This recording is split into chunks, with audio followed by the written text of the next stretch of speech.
안녕하세요. 안녕하십니까. 기이동 차기 고운 여성 유현주. 난세이기의 김준혁입니다. 여러분, 네, 안녕하세요. 네, 반갑습니다. 우리 준혁 씨, 네. 저번에 준혁 씨 탈북 스토리를 듣고 많은 분들이 마음 아파하시고 네. 또 공감도 해주시고 또 네. 응원도 많이 네. 해주시더라고요. 그렇죠. 저도 이제 현주 누나랑 이렇게 콜라보를 한번 한 다음에 제 채널에 정말 저를 찾아주시는 분들이 정말 많으셨고 기하급수적으로 발전을 했거든요. 그래서 참 항상 저는 누나한테 굉장히 고마운 마음이고 이제 10,000명의 구독자 네, 곧 10,000명입니다. 네. 네. 여러분 빨리 응원의 구독 부탁드리겠습니다. 그리고 우리 준혁 군 많은 응원의 댓글과 함께 제일 걱정해 주시는 게 준혁 씨의 부모님들이 어떻게 되는지 이렇게 탈북을 하게 되면 그로 인한 불이익이 분명히 있을 텐데 거기에 대해서 많이 궁금해 하시더라고요. 정말 네.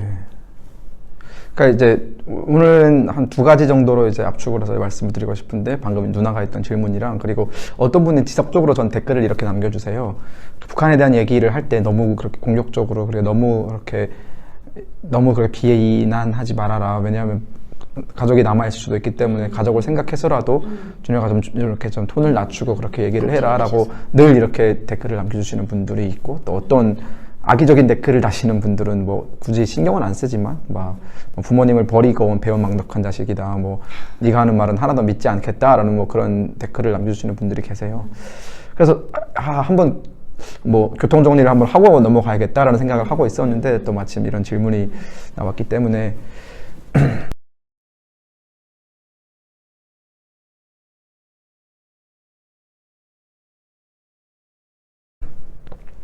일단은 조금 먼저 이야기를 풀어나가자면은 북경에 있을 때 저는 아버지랑 같이 있지는 않았어요. 아버지는 내몽고 쪽에 계셨고요. 내몽고에 해외 나와 계셨어? 네, 아버지도 해외에 나와 계셨고 후아오토라는 내몽고 수도가 있어요. 거기서 이제 호텔업을 하셨었거든요.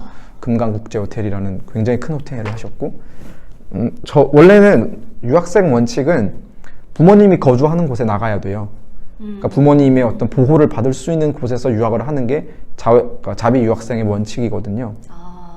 네, 그래서 저는 원래 내몽고 쪽으로 나갔어야 했는데 제가 엄청 고집을 부려가지고 난 절대로 내몽고 쪽엔 안 가겠다. 베이징에 남겠다라고 해서 베이징에 남게 되었고 그렇게 기숙사 생활을 시작했던 거거든요. 그러면 베이징에 꼭 남겠다고 고집한 이유가 있나요? 그때 처음 남겠다고 고집했을 이유는 간단했어요. 수도에 있고 싶었고 거기도 몽고도 수도라면서요? 네, 내몽고 수도지만 자치구다 보니까 베이징만큼은 아니에요. 크지 않으니까. 네, 베이징만큼 크지 않고 그냥 평양 정도 크기의 도시였고 그리고 발전된 모습이나 아니면 중국이 어떻게 개혁개방을 이뤄나가는지 그 모든 것들을 압축적으로 지켜볼 수 있는 게 그래서 수도가 아닐까라는 생각이 들었기 때문에 수도에 남겠다라고 얘기를 했었거든요. 우리 대사관에서는 반대했죠. 안 된다. 그럼 너 누가 통치하냐. 그럼 어머니는 평양에 근데 어머니는 워낙 벌려놓은 사업이 있으셨기 때문에 평양에서 또 따로 어머니가 하셨구나. 그 사업을 놓을 수가 없는 거예요. 왜냐면 직원들도 한 40명 정도 데리고 계셨는데 어머니가 나오게 되면 그 직원들은 일자리를 잃는 거잖아요. 그래서 어머니도 그러면 네가 혼자서 잘 할 수 있겠느냐라고 해서 제가 잘 해볼게요 라고 그렇게 남았던 거고. 돈은 다 빵빵하게 대주니까. 그렇죠. 돈은 뭐 계속 들어갔죠. 신용카드도 있었고 또 체크카드도 있었고 현금으로도. 북한에서 신용카드 발급이 돼요? 그 북한에서 만든 신용카드로 중국에 와서 쓸 수 있죠? 아니요. 북한에서 만든 신용카드는 못 쓰고요. 중국에 와가지고 새롭게 신용카드를 만들었었죠. 유학생이 만들 수 있는? 네, 만들 수 있습니다. 여권만 있으면 네, 다 만들 수 있습니다. 뭐 합법적인 과정이기 때문에. 그러다가 이제 제가 뭐 저번 영상에서도 말씀드렸지만 여러 가지 계기를 통해서 생각이 많이 바뀌었잖아요. 생각이 바뀐 다음에 아버지랑 이런 얘기를 나눈 적이 있어요. 사실 나 좀 생각이 바뀐 것 같다. 아버지랑? 네. 유학 나와서? 네, 유학 나와서 이제 아버지를 잠깐 네네 만나러 갔었죠. 방학 때마다 아버지한테 가니까요. 몽골로? 네, 내몽고에 가서 뭐 말도 타고 거기서 뭐 스키도 타고 합니다. 사실 거기 굉장히 좋은 동네예요. 근데 얘기를 하는데 이제 아버지가 이제 쓸데없는 생각하지 말아라. 그러니까 아버지는 늘 사업가다 보니까 냉정해요 굉장히. 그리고 사회적인 문제를 신경 쓰느니 우리가 돈을 벌이는 더 많이 신경을 쓰겠다라는 분이시거든요. 충분히 그 마음은 사업가 마인드시고 이해를 하죠. 가장이다 보니까. 근데 저는 제 입장에서는 그러면 아버지는 이미 가진 게 많고 이룬 게 많으니까 그게 아까울 수 있겠다라는 생각이 들었는데 저는 뭐 딱히 가진 게 없거든요. 사실은 당신은 돈이 있는 것도 아니고. 그래서 계속 지속적으로 아버지랑 통화를 하면서 제가 어떻게 생각이 변하고 있는지를 말씀드렸어요. 그랬더니 아버지가 계속 우려를 하시는 거예요. 그러지 말아라. 이상한 길에 빠지지 말아라. 그래서 내가 우리 아버지도 설득을 못 시키면 내가 누구를 설득시킬 수 있을까라는 생각으로 계속 설득을 하려고 했는데 그 벽이 너무 높더라고요. 그러다가 이제 평양에서 스위스로 출장을 가시는 분이 잠깐 북경에 들렸던 적이 있어요. 평양 분이? 네, 저 평양 사람이죠. 근데 스위스로 가긴 가는구나. 네, 갑니다. 북한에서? 네. 그래서 제가 아까 그 스위스 얘기도 다 익숙한 얘기라고 하는 거예요. 스위스를 가기 위해서는 베이징에서 비자를 받아야 되거든요. 베이징 대사관 안에 머물기 위해서. 그래서 베이징 대사관에서 머물면서 이제 저희 아버지랑 친구였기 때문에 뭐 저녁에 밥이나 먹자라고 해가지고 네 그러면 밥 먹을게요. 나가서 먹고 있는데 또 어른이니까 저는 얘기를 또 꺼냈어요. 북한 체제가 분명히 잘못되어 있는 것 같다. 네, 이거는 솔직히 말이 안 된다. 국가가 국가의 역할을 하지 못하고 있고 그리고 어떤 지도자로서 어떤 모범이 되어야 되는 사람들은 전혀 그렇지 못하고 있다. 애가 지금 알고 있는 게 전부 사실이라면은 이 사람들은 다 거의 총살감이다 라고 엄청 세게 얘기했어요. 왜냐면 국민을 굶겨 죽인 죄가 있다. 이거는 대량 학살의 책임이 있다라고 얘기하니까 발탁 뛰지 않아요? 이게 숟가락을 이렇게 벌벌 써시는 거예요. 그 앞에서 막 그런 말을 함부로 한다는 게 자기 왜 그러냐? 들어도 안 되는데. 네, 왜 그러냐? 이러는 거예요. 그래서 솔직히 다 알지 않느냐 이거. 해외 몇 번 왔다 갔다 한 사람이면은 그리고 뇌가 있는 사람이라면 이걸 다 안다. 알면서 모르는 척하는 게 얼마나 큰 죄인지 아느냐. 라고 제가 엄청 뭐라 그랬어요. 지금보다 그때 성격이 더 도드라지고 더 막 강하고 막 그랬었거든요. 그랬더니 그분이 저희 아버지한테 바로 전화를 하셨어요. 저한테는 안 한다 그랬거든요. 저는 안 한다 그랬는데 아버지한테 전화를 해서 야 이거 네 아들 지금 왜 이래 상태가 이거 관리 안 하면 이거 큰일 나겠다라고 해가지고 아버지가 그때부터 집중적으로 이제 저한테 들어갔어요. 그래서 제가 그때는 그 자비생, 우린 자비생이라고 부르는데 자비 유학생들끼리 생활청어를 하다가 국비 유학생들이랑 생활청을 하게 된 거예요. 제가 갑자기. 근데 또 그걸 보면서 또 좋은 계기였던 게 국비 유학생들은 또 엄청 통제를 받고 막 그런 거예요. 거기에 대해서 간단하게만 설명을 해주면 처음 보시는 분들은 또 그렇죠. 그러니까 유학생은 크게 북한 유학생은 두 부류가 있습니다. 자비로 나오는 유학생과 국비로 나오는 유학생이 있거든요. 자비로 나가는 유학생의 조건은 자비 유학생의 부모가 그 해외에 2명 중에 1명은 거주를 하고 있어야 되고 비자를 발급받아서 3년 내지 5년 동안 장기 거주할 수 있는 자격이 돼야 돼요. 그리고 모든 유학 비용을 부모님이 될 수 있어야만 내보낼 수 있고 또 학교에 추천서도 써줘야 되고 유학생 선발 시험도 통과를 해야 됩니다. 대부분의 국비 유학생은 다 이과예요. 이과 혹은 공과. 간혹 가다가 의대생 있죠. 근데 그 친구들은 정말 머리가 좋은 친구들이에요. 우리 그 이만가비도 몇 번 유학생들 나왔었잖아요. 그런 친구들인데, 그렇죠. 거의 수재형이고, 예. 그러니까 이게 수학적으로 정말 뛰어난 친구들은 국가에서 이렇게 밀어주거든요. 대신 통제가 진짜 심해요. 무조건 2인 1적으로 다녀야 되고, 그리고 인터넷 같은 거 쓰면은 보고해야 되고, 그 사람들이 사는 기숙사 방에 인터넷선이 다 잘려 있어요. 그 친구들은 생활청을 엄청 강력하게 하거든요. 호상 비판 다 해야 되고. 저를 거기다 넣어버린 거예요. 아버지가 여기서 같이 조직생활을 하라고. 근데 저도 거기 가가지고 또 거기 사람들도 물들였어요. 왜냐면 다 저희 또래니까. 외국인 학생이 젊은 애들이니까. 네, 축구하다 보면은 막 한국 학생들이랑 축구할 때도 있고 원래 그러면 안 되는데 한국 학생들이랑 축구도 해요 가끔. 네, 가능해요.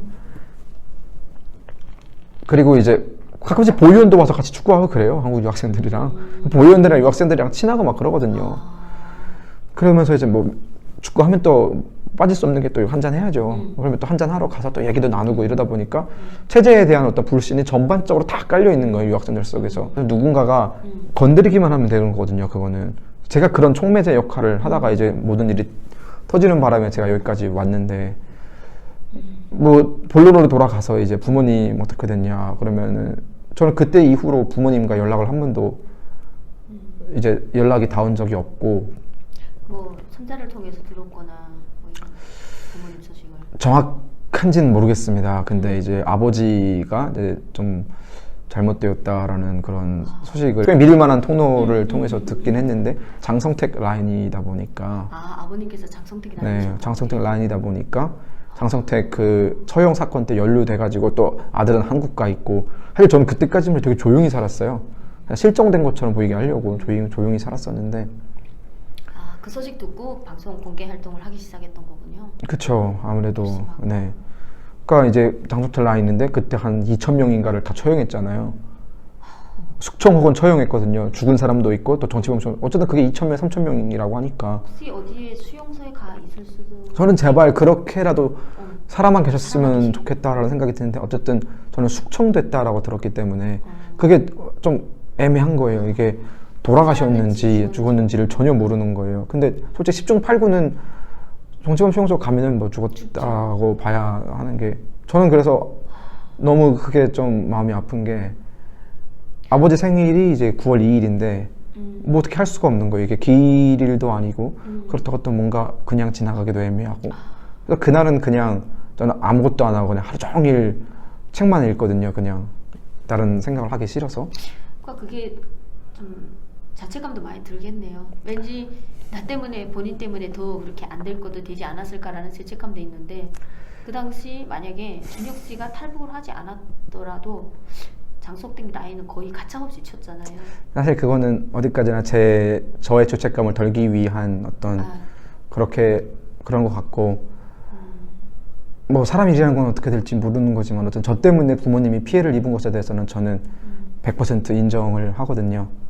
그래서 사실 그 죄책감 때문에 그럼 네가 뭐 잘났다고 뭘 그렇게 잘났다고 그냥 그 너를 그렇게 키워주고 아껴준 그 부모님 다 그렇게 내팽개치고 그런 일을 할 수 있었냐라는 얘기를 하는 사람들이 되게 많아요. 저한테 그냥 뭐 제 속을 아주 뒤집어 놓는 거죠.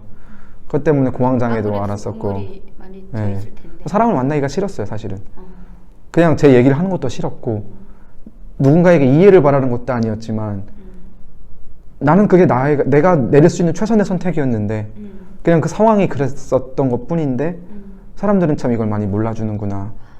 그 과정 속에서 내가 흘린 눈물이 얼마나 많고 내가 가슴 찢어지는 고통을 얼마나 많이 겪었는지 그것에 대해서는 사람들은 잘 모르는구나.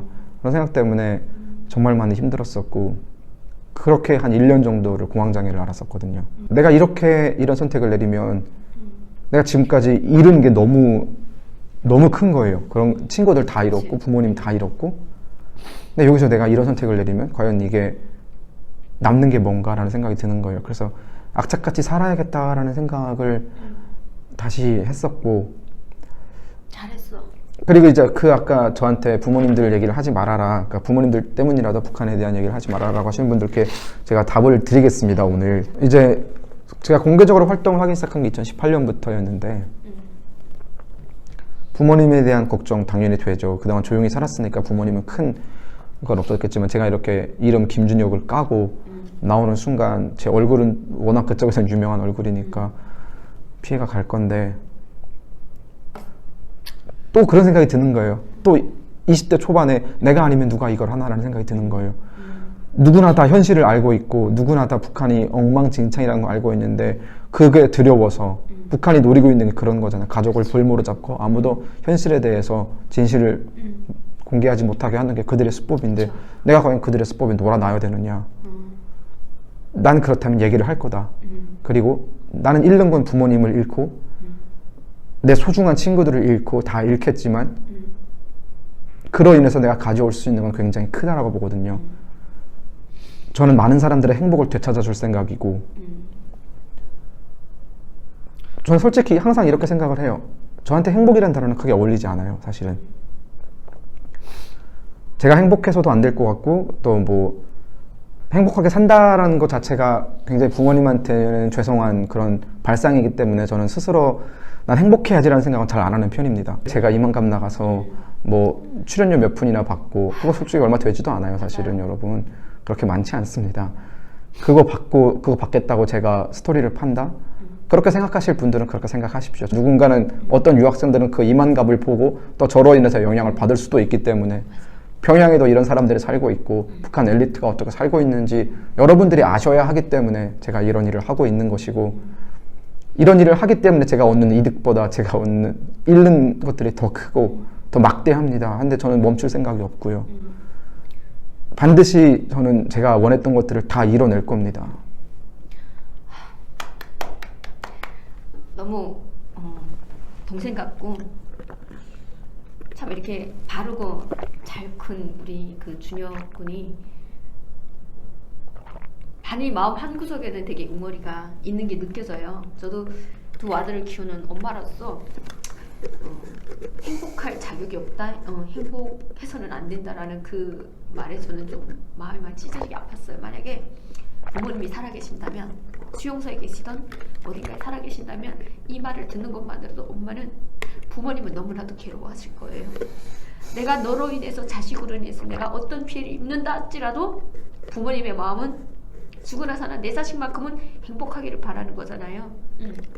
절대로 일이 이렇게 됐으니까 죄책감을 안고 사는 것보다는 진짜 이렇게 말씀하신 것처럼 더 많은 사람들의 행복을 찾아서 사명감을 갖고 일을 하다 보게 되면 반드시 부모님 살아계신다면 만나는 날이 좀 더 빨라지지 않을까, 저는 그런 생각이 드네요. 그리고 솔직히 우리 출연료 얼마 안 돼요. 어떤 분들은 나 상처 되게 많이 받았거든. 나도 진짜 이게 많이 악플로 울기도 많이 울고 그랬는데, 일하기 싫으니까 스튜디오에 가서 거짓말이나 하고 앉아있다 이런 얘기를 되게 많이 들었어요. 처음에는 그냥 이 예능이다 보니까 좀 이 넘치는 끼를 주체할 게 없어서 나간 것도 있어요. 방송 나가서 박수를 받고 싶고 항상 공연을 하면서 살아왔기 때문에, 그래서 또 나가서 또 잘한다 이런 또 얘기도 들으니까 또 신나고, 또 이만갑을 통해서 나도 많이 탈북자라는 걸 숨기고 싶었던 그런, 누구나 그 내면에는 있잖아요. 네. 항상 내가 탈북자라는 사실을 누군가에 얘기했을 때 나를 업신보겠구나라는 생각을 스스로 하게 되거든요. 이것도 어쩌면 나만의 편견일 수도 있는데, 원래 이 남한 사회가 그 탈북민을 보는 시각이 그랬으니까, 그래 왔으니까. 근데 이만갑을 통해서 나는 자신감, 자존감을 한꺼번에 찾은 케이스다 보니까, 아, 이렇게 먼저 온 선배들이 이렇게 당당하게 사는 모습을 우리 탈북 후배들에게 보여주고 싶었던 것도 있거든요. 근데 그 우리 이 유튜브를 통해서 이만갑을 보고 탈북을 결심하는 사람들이 요즘에 꽤 있잖아요. 특히 우리 여친이 될까 말까 하는 유희진 씨. 유희진 씨도 유럽에서 그 유튜브를 통해서 그 이만갑을 보고 탈북을 결심했잖아요. 아, 그럼. 이것도 우리가 큰 일을 네. 해내는 가정이라고 생각하고, 이렇게 탈북을 하고 이렇게 그 외부로 이렇게 탈북을 하잖아요. 해외를 나갔다가 유학생들이 또 해외 식당을 갔던 사람들이 탈북을 하는 과정에서 북한에서는 이걸 그냥 방치하고 놔두는 것이 아니라 감시도 심하게 하겠지만, 그렇잖아요. 네. 자극은 될 거라는 거죠. 아, 우리가 이거 얘네가 탈북을 하지 않게 하려게 되면 어떻게 해야 될까라는 고민 자체를 하는 것만으로도 우리는 조금이라는 그래도 효과는 가져오는 거라고 저는 생각을 하거든요. 성과는 있다고 생각을 해요. 그래서 우리 준혁 군 정말 목표가 뚜렷하지 않습니까? 앞으로 더 큰 일을 할 수 있도록 여러분들의 더 큰 응원이 필요하지 않을까 생각합니다. 네, 마지막으로 드리고 싶은 말씀은, 제가 걱정되기 때문에 또 저를 진심으로 아껴주시기 때문에 그런 댓글을 남기실 거라고 저는 믿습니다. 그래서 어떠한 오해나 그런 것들 하지 않고요. 그래도 지속적으로 이제 그런 댓글들이 있었기 때문에 저는 분명히 제 입장을 말씀을 드린 거고요. 부모님은 저한테는 뭐 지금도 그 세 글자만 떠오르면 먹먹해지죠. 하지만 가야 할 길이 있고, 그리고 해야 할 일이 있으면은 저는 그 길을 갈 거고 그 일을 해야겠습니다. 저는 그렇기 때문에 살아있다고 생각을 하고요. 그리고 모든 것은 다 하나님께 맡길 생각입니다. 뭐 종교를 믿지 않으신 분들은 이걸 뭐 스킵하셔도 됩니다만, 저는 제가 어떻게 할 수 없는 부분들은 하나님께 맡기고 제가 할 수 있는 일을 향해서 누가 뭐라든 꿋꿋이 갈 겁니다. 그 길에 여러분들이 저랑 함께 계셨으면 정말 좋겠고 큰 힘이 될 것 같습니다. 여러분 감사합니다. 감사합니다. 정말 오늘 아픈 이야기, 하고 싶지 않은 얘기였을 수도 있겠는데 우리 준혁 군이 기꺼이 얘기를 해줬고, 또 그 덕분에 제가 또 울었네요. 원래는 이렇지 않았는데 사람들이 다 날 보고 딱 첫 표정을 보게 되면 되게 차갑다. 그죠, 약간 도도하고 약간 차도녀 이미지가 있잖아요. 이미지가 있다고 하는데, 네. 자식을 낳으니까 달라지더라고요. 자식 키우는 부모다 보니까 내가 만약에 내 아들이 유학을 갔을 때 준혁이를 하게 되면 부모는 어떤 마음일까? 저렇게 내 자식이 괴로워하게 되면 엄마는 얼마나 마음이 아플까? 그런 생각을 하게 돼요. 그래서 앞으로 우리 준혁 군이 정말 원하는 목표, 꿈을 반드시 이루기 위해서 여러분 많은 응원 부탁드리겠습니다. 저도 곁에 서서 힘 닿는 것 돕겠습니다. 감사합니다. 감사합니다.